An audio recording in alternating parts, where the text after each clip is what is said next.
It's outside. He's going to score. McCullough is going to take this the distance. Throws it toward the end zone. He comes back to Harrington, who has it. Touchdown, Keenan Harry. Touchdown, Ducks. An 80-yarder. There's a hole. He's going to score. Baby, he's gone.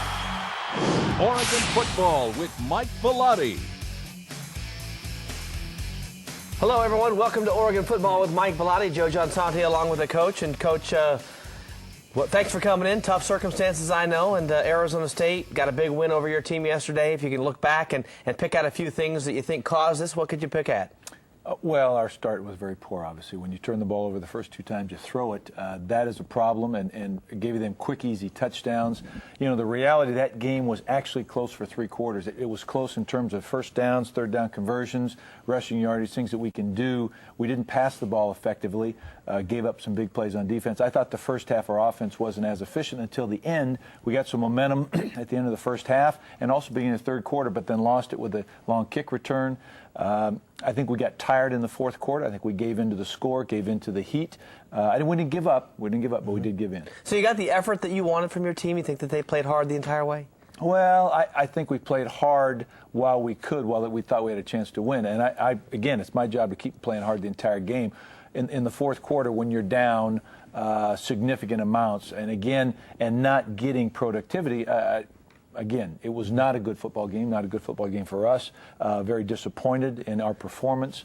We're not a good football team right now. I think we were a good football team. I think we can be a good football team. But it's going to take a lot of effort. It's going to take attention to detail in terms of the little things, because we had some penalties. And I will say that, again, there are several penalties I cannot see on the film, which unfortunately were very crucial. A holding penalty is not there. Two holding penalties, in fact, that are not on the film. Now, they may have happened. I'm not going to say they did not. But we can't allow that. We're not quite a good a football team right now to come back from our own mistakes. And offensively, your team has always been very explosive, right? And right now, they're not as explosive. They've not scored a lot of touchdowns. Can you look at one or two things? I know the quarterback position, you want more, efficient play out of that position. But what are some things offensively that's happening right now? Well, I think, again, it's hard to say. We can look at protection issues, first of all. We did a decent job in protection. I thought that Sean Perkins, as for a first start, really did some pretty good things at the left tackle position. There were some mistakes made anytime a first-year starter, redshirt freshman, that type of thing. But overall, we did not have the effectiveness, the accuracy, the productivity from our wide receivers we need. And we need to find ways to get them the ball. I think they are playmakers. I think they're big play guys.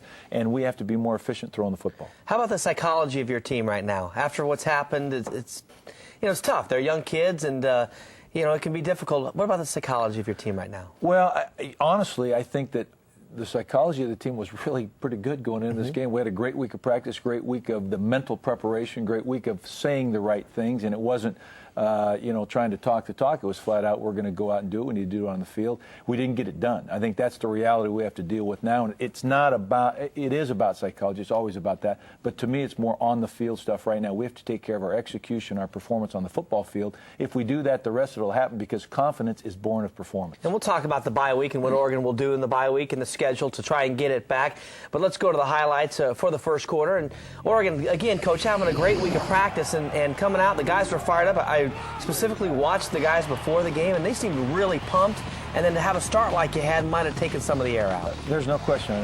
We were very focused. I will tell you that. And I think the kids had a good sense of what they needed to do. This was two teams that, needed to win, obviously, but early on. And our focus was to run the football more efficiently, more effectively. I thought we blocked better. But Terrence Whitehead ran with power and with this purpose.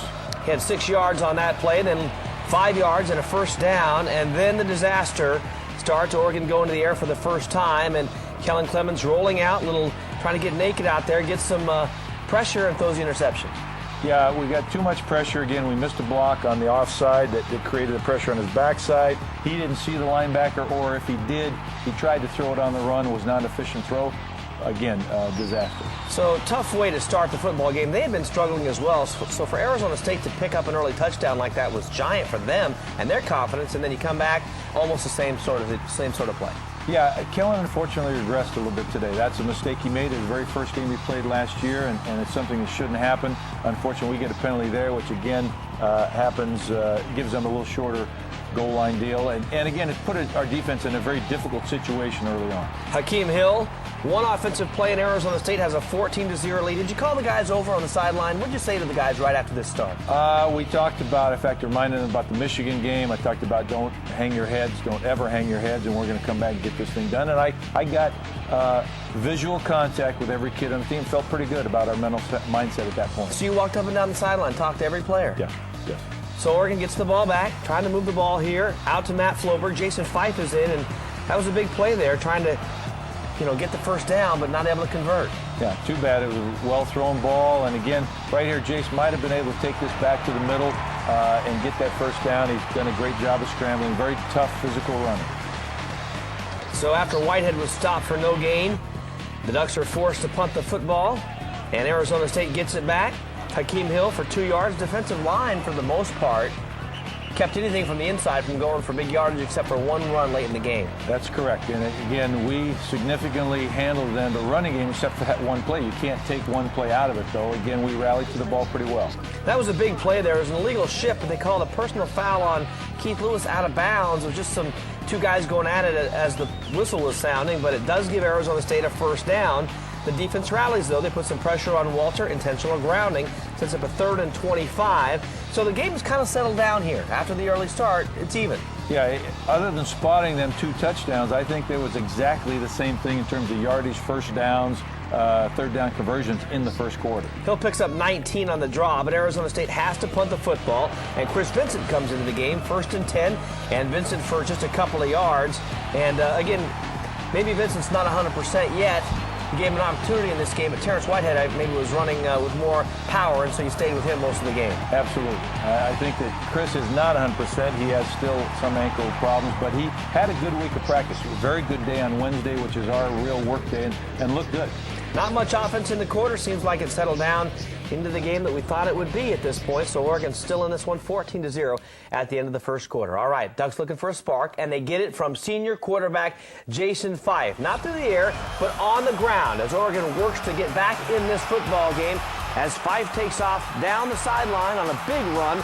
We'll show you that, and the Ducks getting into the end zone as well. And as we go into the break, imagine the surprise from the 40,000 Arizona State fans when they drove up to the stadium and saw the historic A on the side of the mountain flanking Sun Devil Stadium painted green and yellow. More to come right after this on Oregon Football with Mike Bellotti.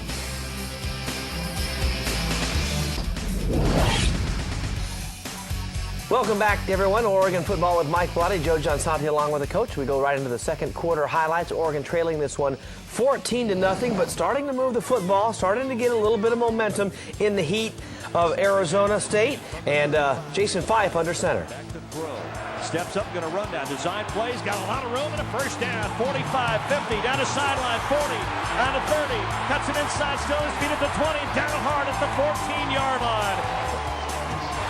Nice job on this play. It's a design play, design quarterback run or quarterback draw. Jason does a great job. Good blocking initially, create a big hole, and then he just winds his way through. Unfortunately, I think he may have stepped out of bounds about the 25, but we'll take it again. The officials must have missed this. Difficult thing is momentum going, and then again, he can try to cut back right there. He might have stayed. Of course, maybe not. It's hard to tell from this angle. Well, the official was right there and didn't see it, but he was out of bounds. Anyway, down to the good job, big spark though. Yeah, down to the 14-yard line, and really gives Oregon an opportunity. Then you take a playbook play out of the Utah playbook and lose yards on it. Don't execute it very well, and again, we've actually practiced that for about 6 weeks. We get a field blitz, and our back did not pick up the blitz, unfortunately, and we had a guy there, just did not make the block. That was on 3rd and 13, so Jared Siegel comes in and hits it left. Good drive, though, Coach. 8 plays, no points. You had the ball for 401, and ASU takes over. But I guess there's some hope for optimism there that the team's moving the football and the game will settle down. Yeah, you can move the ball, but you got to get points. When you're behind, you can't afford to give up any opportunity to get points on the board. Junior with the stop on that play. Sets up a 3rd and 11. Walter to Fulton. They were an amazing 11 of 15 on 3rd down. Yeah, we did not get pressure on Walter. And again, they did a great job combining play action with just plain drop back pass and maximum protection.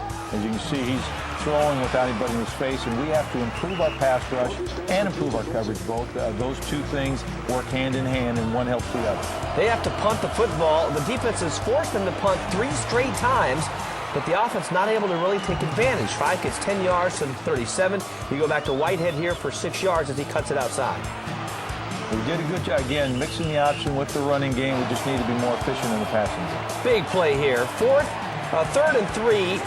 Fife gets 4 yards, but they call a holding here. And so instead of a first down, you go back and it's 3rd and long.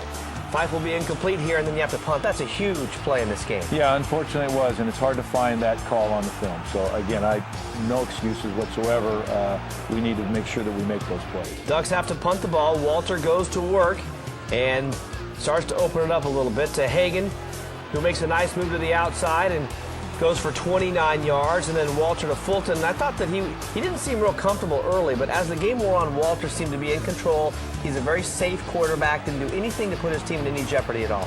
No, and again, it was easier for him as the game went on because our pressure, they could take shots when they wanted. Again, you're ahead by a certain amount of points. You're controlling and dictating the tempo. That was Skylar Fulton for 26 yards, and then Wade for 8 more yards. So they're getting towards the end zone here. It was never easy for them when they were running the ball down towards the goal line, but they do get it in. Hakeem Hill for the touchdown, 21-0. And your team's really up against it, Coach. But I thought they came back with their best drive of the day. Absolutely. I think, again, we can't give up big plays on defense. A missed tackle here or there, but I thought Jason provided a spark. Nice play right here. Keep his eyes downfield. Dante Rosario on the reception and positive yards after the catch. 15 yards, then Fife looking downfield again. Actually, a loss of 3 by Vincent a moment ago. Back to throw Fife. Pressure comes. He throws, and it is caught. Nice play. Very good job by Jason Fife. They brought a corner blitz from the backside. Jason sort of, I think, felt it, just held the ball long enough for Sammy to break open, then puts a throw right on the money, tap it down, feet inbounds. 18 yards on the play. Sammy back with the team now full-time after that family tragedy that he's been dealing with his family down in Long Beach. Fife to Williams for 3 yards to the Arizona State 32. From the Arizona State 32, Fife for the ball. Pressure comes, throws the inside screen, and it will work. Williams gets it outside. He might score. 5-3 in. Did he get it? Did he get it? Pylon. It's a great execution on this play. It's a screen play designed to go to the wideout. Nice play there. Gets great blocks there from the right side of the line. You see them cutting it down. He bounces to the outside. For everything I've seen, I thought he scored on this play. Again, he gets the ball, hits the pylon, actually drops the ball inside. But again, great play individually. Formation. Fife back to throw. Pressure comes. Now he's going to turn it up and scores on the run. Jason Fife on the keep. Nice job by Jason improvising on this play. This was a play-action pass, and one of our receivers got held at the line. We got a guy out. Jason, a great threat once he runs the football, runs with great strength and vision, and just jumps into the end zone. Makes it look pretty easy. Pretty good boost right before halftime, 21-7, and we still have a ball game at Sun Devil Stadium in the heat in Tempe, Arizona. And, Coach, when you went to the locker room at halftime after you made the long walk down the hallway there, what did you talk about with your players? Was it a fiery halftime, or was it just trying to get this thing calmed down? You know, I'm trying to remember what I said, to tell you the truth. I talked a lot during that game and after that game. I think I talked about that you can't spot them points. We spotted them points since then. We had played them even. We had the momentum. We needed to capitalize on that. Our defense had to come out and shut them down in that first series. We had to score points. We could not trade possessions for no points. And again, I think it was more, it was a little bit fiery. I think I knocked some things down and yelled a little bit. But the basic thrust was it's on us to change performance. We spotted them too. You can't spot them anymore. And I know that as you went off the field, you said that you felt bad for the players because they had such a great week of practice and they had shown a lot of heart and they'd really come together. And for it to start like that, maybe you feel bad for the guys. Well, I do, because I think they deserve better. And it's one of those things that when you commit some mistakes that put puts you in the hole, and it affects everybody. It's hard. It's difficult, and our kids probably deserve better than that. But it's a bounce of the ball. We've got to make up for that. We've got to bring ourselves back. We've done it before. I talked about the Michigan game again, just briefly, but talked more about our focus, not talking about it, but making sure it happened on the field. ASU in that same situation last year at Autzen Stadium, and they came back, so it was still in doubt. Oregon trying to get back in the football game. All right, when we return, Oregon's cheerleading squad continues to turn heads, including the crowd at Sun Devil Stadium, but they're also going to catch the attention of the Emperor of Japan, having been selected for a trip of a lifetime. We'll have that, cheerleaders of today and cheerleaders of tomorrow at the game on Saturday. More Oregon football with Mike Bellotti coming up right after this.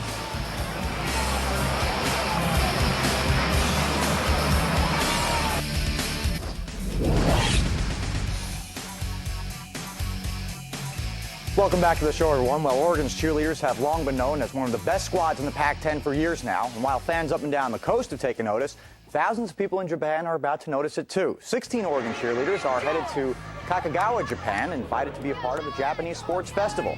The 11-day trip will take them throughout the country, including a performance in front of the Emperor and Empress of Japan. The squad will perform routines individually and as part of a larger presentation at the opening ceremonies in the city just about 2 hours south of Tokyo. They won't, however, be able to put their studies on hold while on the trip. The cheerleaders will be doing their homework through email and getting their exams in order before the trip. It was just 1 year ago, of course, when the Oregon squad placed third in the USA College Nationals in Las Vegas. So from Vegas to Eugene to Tempe, and now Japan, the Oregon cheer squad continues to make its mark. I hope that it'll be one of the memories of a lifetime for the squad. I have been over there before with another cheerleading team and found it to be just absolutely wonderful. The Japanese people are very hospitable, and I'm hoping that that they'll get a real feeling of a different culture while they're there and just come home with great memories. We're really excited. We've been working really hard, and as far as we know, we're the only team from the United States coming into Japan to do this great honor. So we're going to have a lot of fun, perform for the Emperor and Empress, and we're so excited. We're really looking forward to it. All right, good job by them. Now, if you'd like to learn more about the Oregon cheerleaders, check out their website at OregonCheer.com. Okay, also on the sidelines Saturday in Tempe, plenty of cool zone misters to keep the Ducks cool in the Arizona heat as the temperatures on the field spike above 100 degrees. What we haven't seen yet, though, are those cooling vests, which we heard so much about earlier this year. The vests which would allow Oregon to pump cool air into the Oregon uniforms. Oregon has had several very hot games this year where using the vests would make sense, including this one in Tempe. But because this is such a new technology, the Ducks are still working with Nike on finding the correct material to accept the generator-powered dry, cool air into the uniform. The current vests have a somewhat plastic or synthetic feel and can have the effect of making the players feel more uncomfortable when the air is not being pumped. Nike is working on finding a more cloth-based material that will accept the cooling air, but as it is now, they'll stick with the ice caps and the cool zone and creating their own atmosphere along the sidelines as they did on Saturday. All right, that brings us on to this week's internet poll question. We'll start out with last week's question. From what you've seen so far halfway through the season, which bowl games do you think the Ducks will reach? 2% think the Rose. That's out of the question now, most likely. Holiday, 5%. The winner was the Las Vegas Bowl at 35%, and at 33%. Many of you thought that the Ducks won't reach a bowl at all. Now, this week's question, which former Duck coach or player will have the greatest coaching career? Will it be Coach Cutter, Coach Tedford, Billy Musgrave, the offensive coordinator of the Jaguars, Rich Brooks of Kentucky, Bob Toledo, who's still looking for work, and John Robinson, who's still going at it at UNLV. Place your vote at KZI.com and click on the OSN link. We'll have the results next week on the show. All right, when we come back to Oregon football with Mike Bellotti, it's back to the action. Ducks picking up some momentum in that third quarter. They move to within striking distance of the Sun Devs at the beginning, only to have it unravel late in the game. We'll get back at it next on Oregon football with Mike Bellotti. Stay with us.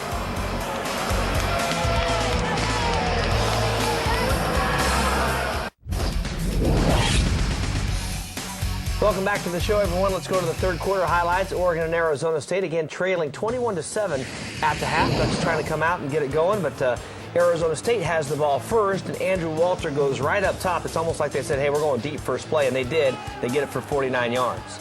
Yeah, we're in decent coverage right there. Make a good tackle, but cannot defend the pass. Andrew Walter, 325 yards on the day. Another big day, 18 out of 28. And then Walter here, just a quick look as he puts it down. That was really the most pressure he faced all day. Yeah, I think we got him one other time, and that was about it. We forced him out of the pocket. And again, we need to do a better job of that. Hill for 3 yards on the run, so the defense holds after the long pass. Ainsworth comes in for the field goal, and it's good, so it makes it 24-7. They get the first score of the half, but still a chance for your team to get right back in the football game, and you do. Yeah, I think again, holding him to a field goal was positive. We didn't want to give him any points, but we came back with a vengeance on offense. Whitehead for 9 yards. And still committed to running the ball, Coach. I mean, you didn't talk about going out of your game plan, still wanted to run the ball? Yeah, absolutely. Again, because of what they did and what our strengths are right now, and again, with Jason Pfeiffer, the quarterback, we want to feature the run. We also thought we needed to do that to help set up and help our protection in the passing game. So Whitehead went 9, 6, and 10, and then you go to the air. Fife looking downfield, he finds Dan Kaus. Under pressure, good throw, gain of 14 on first down, and this drive's looking pretty good. Yeah, moving the football, mixing the run with the pass, and again, just continue to do that. Nice job on the end around to Spoon, who again makes a nice little move, pick up a couple extra yards at the end. Kyle Weatherspoon for 7 yards on that play, sets up a 2nd and 3, and then Fife to Tim Day, who just gets the first down, and then Fife looking for his big tight end again. Ducks trying to get on the board. Here is first down, Fife. Back to throw, rolling right, looks, got a wide open Tim Day, he's got it, he does score! Tim Day, touchdown to the tight end. Nice job, nice execution on this play, a little play action fake, bootleg away from the play. You see again Dante Rosario coming up, Tim Day coming back against the grain, the second receiver over the top. Nice throw on the run right to him, gets it there, breaks the plane, and again, touchdown. 9 plays, 66 yards, took him 3:10. Now it's 24-14. You've got some momentum, there's some life, you're in the game. I thought maybe this was the play of the game. Right when you pulled it to within 10, they get a big return. I agree. Unfortunately, I think this shifted the momentum, which we had cut it to 10 points, and then miss a tackle right there and create an opening. And again, good job by our safety, Marcus Benz, and our kicker to make sure this doesn't go with a distance. It's a 67-yard return, and they don't waste any time going to the air and trying to make Oregon pay for the kickoff return there. Walter to Hagan, 26 yards, down to the 6-yard line. Defensive line trying to hold them out, but boy, they've been put in a lot of tough situations all day. Yeah, again, they stopped him pretty good there. You know, their receivers came up with some nice catches for Walter, too. He had plenty of time to throw. Unfortunately, it gives a chance for receivers to work a lot here.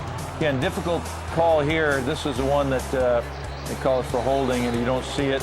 And it's obviously, I thought our DBs had their hands inside and were just chucking the person flying scrimmage, as is totally legal. I didn't see a hold. That was a 3rd and goal, so the penalty is an automatic first down. So ASU gets another 1st and goal series, and they get the touchdown on the pass on the cross to Matt Miller, and just like that, now it's 31-14, and really needing to respond. You run the ball 3 times here and have to punt the football. Yeah, and again, one of those was a draw play. This play had a chance to go outside a little bit, and one of the things we're trying to do is get to manageable 3rd downs. You know, this is 3rd and 3 or 4 now, and that's a obvious run pass down. We don't convert right here, which is a big play in the game. On the option, Whitehead being stuffed, and Oregon punting the football, so ASU gets it back, and now Andrew Walter's really hitting on all cylinders. He finds Fulton for 33 yards, and at this point, he goes out of bounds there, but at this point, I know it's about heart, right? And you're talking to your team about make sure you play every play hard. We're still in this football game. Let's keep going at it. Well, absolutely, but we always say that. I mean, that's not any different. Unfortunately, you get a broken play here, make a big play catch by the receiver, avoid containment, and again, we got to keep the quarterback in the pocket. We're trying so hard to get to him, though, that's difficult sometimes. 39 yards on that play, then 14 more to Hagan right here. And then Walter's going to hit Fulton for the touchdown, 38-14 after 3 quarters of play. And they've scored on every possession of the half. And, you know, going to the 4th quarter, you see there's not much of a crowd there. And I know we talked about it during the game that it makes you really appreciate what happens at Autzen Stadium and being in that environment. But down 38-14 going to the 4th quarter, I know that your team never feels like they're out of it. No, and we never talk about being out of it. Like I said, I think that you got to be realistic. The statistics up to that point, unfortunately, are very even for the most part. And I say that statistics don't mean a lot because we had spotted them 2 touchdowns early. But we were battling. Those 2 quick scores at the end of that quarter bothered all of us and hurt us because it took a little bit of the wind out of our sails. When you get down only 10, you've cut it to 10. When you spot them 14, I think you're in it. The big plays then hurt us, and I don't know if we lost a step on defense. The Heat, their receivers made some plays. Walter got hot. Coming up next, Arizona State starting to pull away in this football game. Just a quick look at it, and then we'll talk about the Ducks, about how they're going to get this thing turned around during the bye week. Talk about Stanford a little bit as well, a feature on Stephen Clayton. That's all coming up next on Oregon Football with Mike Bellotti.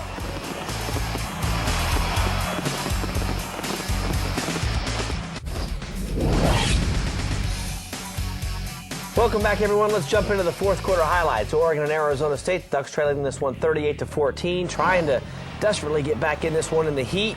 And, Coach, you talked about the heat. Do you think it really did have a big impact on your team, or just... No, I think it was certainly a factor. You know, we can't simulate that kind of heat, but the more important thing is the attitude about the game itself. Here, unfortunately, we missed 2 tackles in the hole, in the gap, and again, you can't do it in our defense, can't do it in any defense. Give an easy, quick score, which unfortunately really probably took a lot of wind out of our sails. I think had we been able to get a stop there and come back, but that made it a lot different. And you put Clemens back in the game here in the fourth quarter. Just a confidence issue, get him some more work? A little bit of both. You know, wanted him to work out the kinks. Didn't want him to finish on the bench after, you know, the initial start that he had. Thought he could come in and do some things. Unfortunately, we get a holding call there, which I won't ask about that. But yeah, I wanted him to get a chance to throw the football and hopefully work out some of the kinks. Ducks had to punt after that holding call, and ASU just pounds away, keeping the clock moving. Cornell Candidate gets a lot of work, and then some new faces for the Ducks. You had J.D. Nelson getting in there, Ramon Reed, some other guys we haven't seen a lot of. Yeah, we're getting, Ramon hopefully is getting healthy and get a chance to work him in at one of the linebacker positions. He is a viable guy, was a great special teams player a couple of years ago. Charles Favreau out there in the corner. Jerry Madsen made a bunch of plays at the end of the game here, was in on about every tackle. Also, Demetrius Spates getting some time. Darius Sanders with the tackle. Yeah, again, it's a lot of the young Ducks that are going to have to step up here, maybe even sooner than next year. Matt Toyina. Coach, do you open it up this week, do you think? Well, I think we open up a lot of things. I think the biggest thing, though, is just looking at how we can improve our pass rush, our pass defense, and our passing offense. Those things all go hand in hand. When you talk about trying to improve your running game, we can do specific drills. We can get tough, to get physical, and have an attitude about it. And we do a pretty good job of that. Now we got to find a way to simulate the passing game, the speed of it, and practice at full go and get better. A lot of fans wondering about that last touchdown by ASU. What are your feelings about that? I don't have any feelings about it. I mean, I think that Dirk apologized to me for it. I don't want to be put in that situation where anybody has to apologize to me for anything. The Ducks stunned by what happened in the desert and ready to use the next 2 weeks to do whatever it takes to get it back. I think today would have been a lot different, to be honest. And then we got down 14-0 right off the back because of those 2 picks, and that's tough to come back. That definitely changes things and takes you out of your groove a little bit. And then for the most part, it's just execution. Wow, we're kind of flabbergasted that we got beat, and when we got beat that bad. But guys are staying positive as we can. Hit the bye week and get back on track.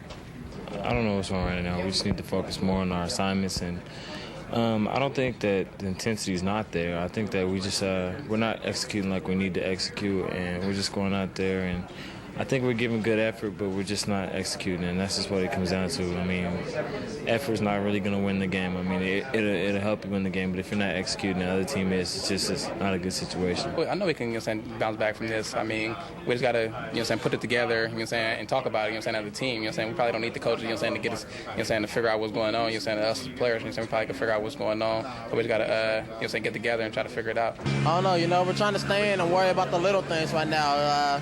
It's all about us right now. We got to tighten up the whole team. The whole team just got to get tired in all aspects of the game, and it's up to us whether or not we're ready to bounce back or not. We got to give Arizona State credit. They played an awesome game, and also we didn't help ourselves. Penalties and turnovers speak for themselves. Right now we're kind of down right now, but as we go through this bye week and then everybody get their heads together, then I think we'll be okay for the next game.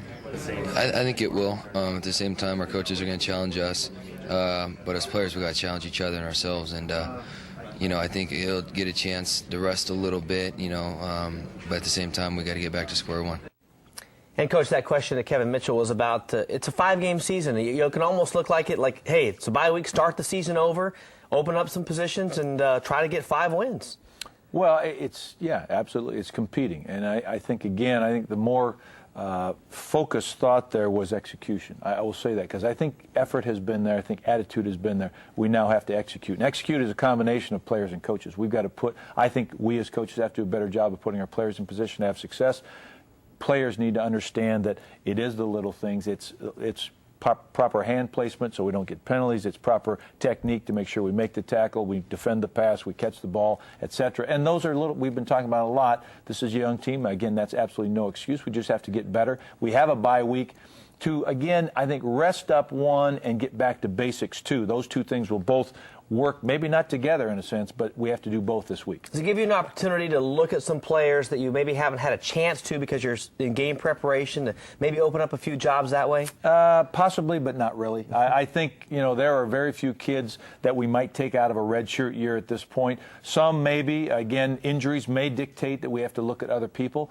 It may be a chance, though, for some kids who have been not playing as much to step up and get more opportunity. I think that may open up, but I don't think bringing people out of a redshirt year at this point is something that we would do, barring the injury situation. And speaking of injuries, of course, Oregon has been decimated by injuries this year, and maybe the toughest kind comes when the player has to make the decision himself that a career is over because the rest of his life is just beginning. The story of Stephen Clayton when we return on Oregon Football with Mike Bellotti.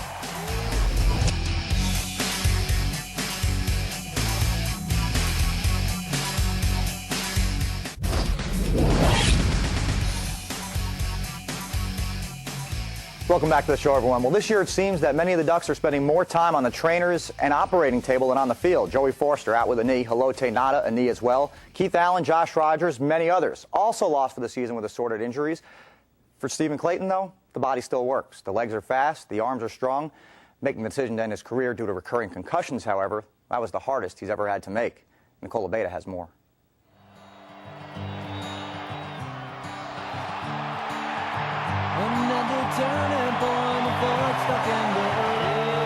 Stephen Clayton has reached a turning point. It was probably one of the most difficult things I've done in my whole career, deciding to be done, which isn't easy. Clayton Olia Jr. is done playing the game of football, a game he has been playing every Saturday since a child. And to make matters worse, the decision to walk away wasn't his to make. It was one concussion after the next, which shut him down. First, I thought, it's just a normal thing, that's part of football, being hurt, just a different kind of injury. And once it got to a point where it was like 4 or 5 of them, then you start thinking a little bit more about, should I be doing this? And is my head able to keep taking the pounding? The poundings came early and often in his college career. Clayton suffered the first concussion as a freshman during spring camp. Then they became more frequent and more severe. And given his style of play, the risk was starting to outweigh the reward. Play with a lot of heart, a lot of motion, just kind of a little bit of craziness to me, and just running down like on a kickoff team and just hitting people twice my size and just kind of not really thinking twice about it. And that heart and desire will be greatly missed by his team and coach. Was one of the guys that we could count on to be emotionally fired up and excited to play the game of football. And I think anytime you lose a player is not able to finish his career, that's a shame. Clayton is still very much a part of this team, finding some comfort in the kind words from his now former teammates. They're saying I'm sorry, they're going to miss me, that kind of stuff. So I feel good about what they've been saying to me. And Stephen will still have plenty of chances to run through this tunnel as an Oregon Duck. That's because he's decided to continue his career at Oregon as a coach. Of course, I want to stay involved with the team still, and he said I had an opportunity to maybe help as an undergrad assistant, which I want to do because I want to go into coaching. And once he turns that corner into coaching, Stephen will always have fond memories, like beating the team he grew up cheering for.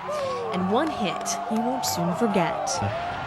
One of my most favorite moments was against Arizona State a few years ago. I had one of my biggest hits. Nicole Abeda for the Oregon Sports Network. And Coach, so many injuries this year. It's like piling on to have another one. You've got Kellen Taylor out now for 4 weeks with a wrist, maybe more. But losing someone like Steve Clayton, who's such an emotional, inspiring guy, that's just such a huge loss. It is hard. And again, I feel more for Steve Clayton, as I've said, because he loved football. He loved the excitement of it. He loved the team part of it. He loved to compete.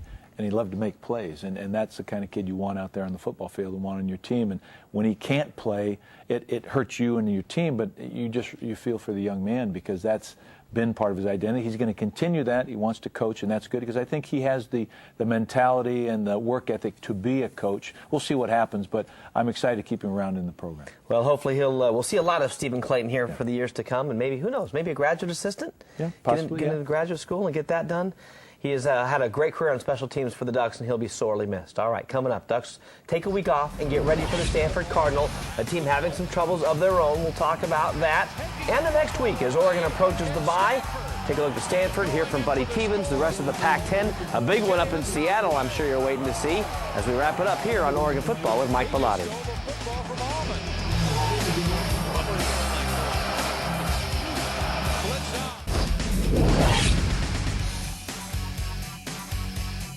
Welcome back to Oregon Football with Mike Bellotti. Well, a number of teams, 3 of them to be precise, had the bye this week in the Pac-10 schedule, but the games that did take place were pretty darn good in Tucson. UCLA looking to go to 2-0 in the conference, but Arizona fans were awfully excited about a 21-10 lead. And why not?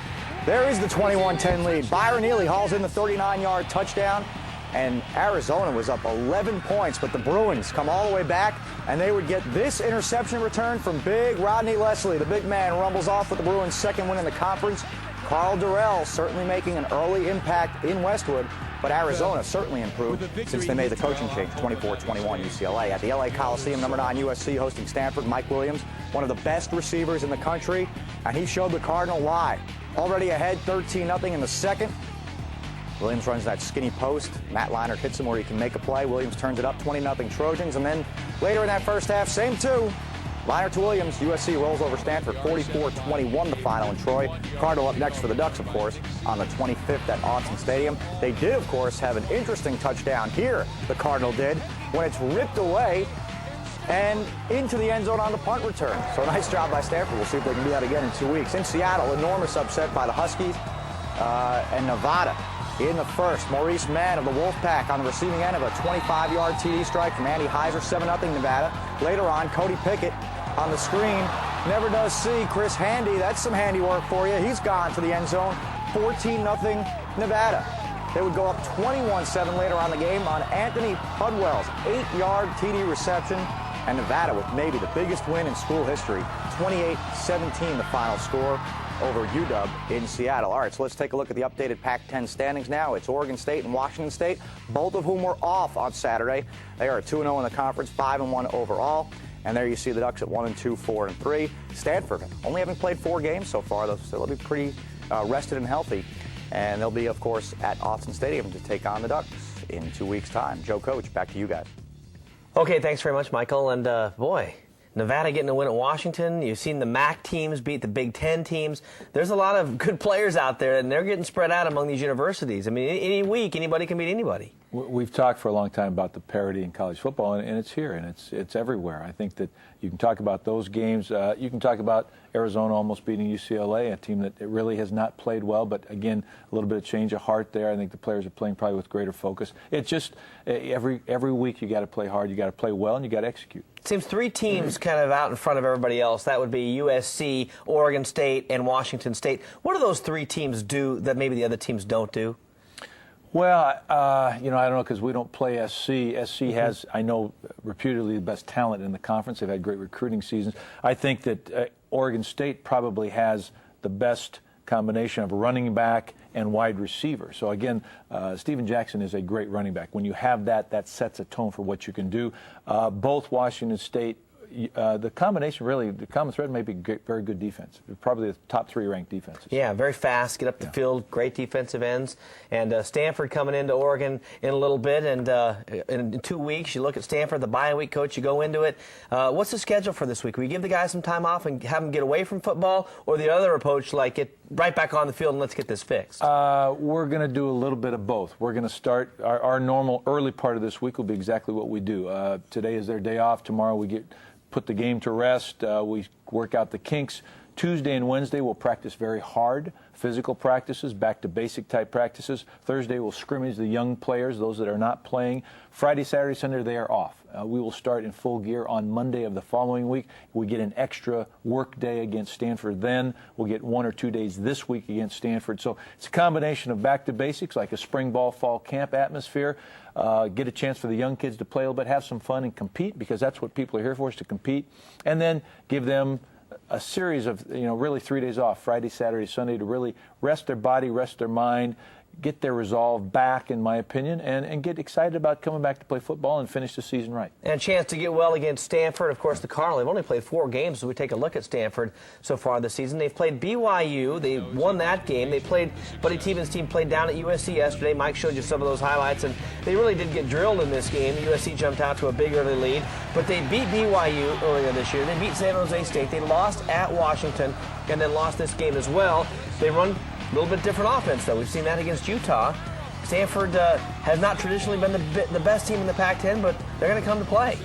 Yeah, I don't know that it's about Stanford as much as it's about Oregon and the Ducks and making sure we're ready to play and we take care of business. I think any team can beat any other team in this conference. I think, again, Arizona showed that, Cal has shown that, everybody's shown that. It's a very comparable, equitable conference in terms of the ability across the board. Now you got to play, and you got to play every weekend. Of course, the Cardinal came to Autzen last year when the Ducks needed a boost, and Oregon got it. Stanford coach Buddy Tebens says, though, that last year's experience should help his team this time when they come to Autzen. Well, just having been there, it's a wonderful place to play. Beautiful stadium, a lot of enthusiasm, wonderful fan support. Mike has done a tremendous job up there. Just to see everybody coming together, it's a tough place for an opponent. Having been there 1 year, you expect that, the noise, the focus, and so forth. You're a little bit more comfortable, at least knowing what the environment is like, than going out and executing your game plan. And, Coach, this is the same team, your team, same team that beat Michigan earlier this year, and that was a fun day. I would imagine you talk to the guys a lot about having fun again with football and getting that back. I did talk about that this past week, the entire week, that play hard, play fast, and have fun. That's our motto. That's always been our motto. It doesn't change. We just have to make it fun by executing on the field. Coach, thanks for joining us again today. Appreciate it very much. Of course, the week off, I'll have an Oregon Sports Quarterly for you next week, and then Oregon football with Mike Bellotti recapping the Stanford game at Autzen Stadium. We'll see 56,000 strong out at the stadium in 2 Saturdays from now. Thank you very much, Coach, again. Thanks for watching, everyone. We'll see you next time on Oregon football with Mike Bellotti.